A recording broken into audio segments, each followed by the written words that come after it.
அதோடு மட்டுமல்ல, உறுப்பினர்களாக இருந்தாலும் தினந்தோறும் ரீல்ஸ்களின் வழியே ஆட்சியை நடத்தி கொண்டிருக்கிற அவலம் இன்றைக்கு இந்தியாவிலேயே, ஏன் உலகிலேயே தமிழ்நாட்டில் மட்டுமே நடைபெற்று கொண்டிருக்கிறது.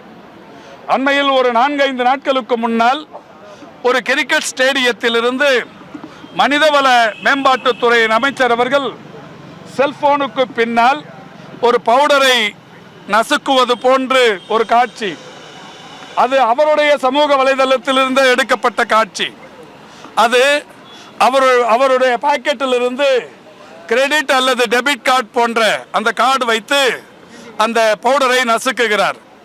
கையில் ஒரு 500 ரூபாய் நோட்டை மடித்து வைத்திருக்கிறார்.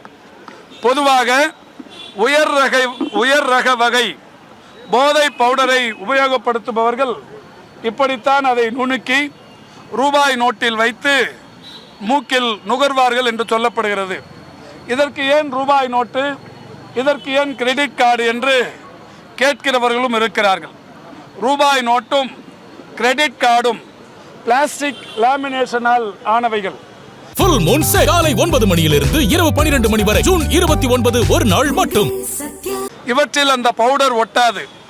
விலை உயர்ந்த பவுடர் என்பதால் இந்த பவுடர் சாதாரண தாள்களில் நசுக்கினால், சாதாரண தாள்களை வைத்து நுகர்ந்தால் இந்த பவுடர் வீணாகிவிடும் என்பதால் லேமினேட்டட் கோட்டிங் அந்த அதன் மூலம் உபயோகப்படுத்தினால் வீணாகாது என்பதால் மிகவும் புத்திசாலித்தனமாக இந்த உயர் ரக போதை வஸ்துக்களை உபயோகிப்பவர்கள் இன்றைக்கு அதை செய்வார்கள். அதைத்தான் அந்த அமைச்சர் செய்திருக்கிறார். நீங்களும் கூட எல்லா தொலைக்காட்சிகளிலும் ஊடகங்களிலும் அதை வெளிப்படுத்தினீர்கள்.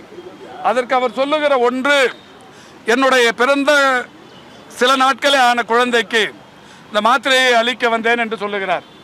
எந்த ஒரு 5 வயதுக்குட்பட்ட குழந்தைக்கும் எந்த மருத்துவரும் மாத்திரையை தருவதில்லை. அதே நேரத்தில் அவர் சொன்ன பொய்யை அவருடைய துணைவியாரே மறுத்திருக்கிறார். என்னுடைய 1.5 வயது குழந்தைக்கு நான் உணவு கொடுக்க பால் அருந்த நான் பக்கத்தில் சென்றிருந்தேன். அதற்காகத்தான் அவர் மாத்திரையை கசக்கினார் அல்லது நசுக்கினார் என்று சொல்லியிருக்கிறார். இதுவும் கூட அந்த குழந்தையோ அல்லது அவருடைய துணைவியாரோ அந்த அரங்கத்திலே இல்லாததையும் நம்மால் பார்க்க முடிந்தது. ஆக ஒரு மிகப்பெரிய அளவில் போதையை உபயோகப்படுத்தி பொது இடத்தில், அது அவர்களுடைய சமூக வலைதளத்தில் இருந்த ரீல்ஸ்களில் பதிவுகளின் மூலமே வெளிவந்ததற்கு பிறகு அதிலிருந்து தப்பிப்பதற்கு இன்றைக்கு ஏராளமான தொடர் பொய்களை சொல்லிக் கொண்டிருக்கிறார்கள்.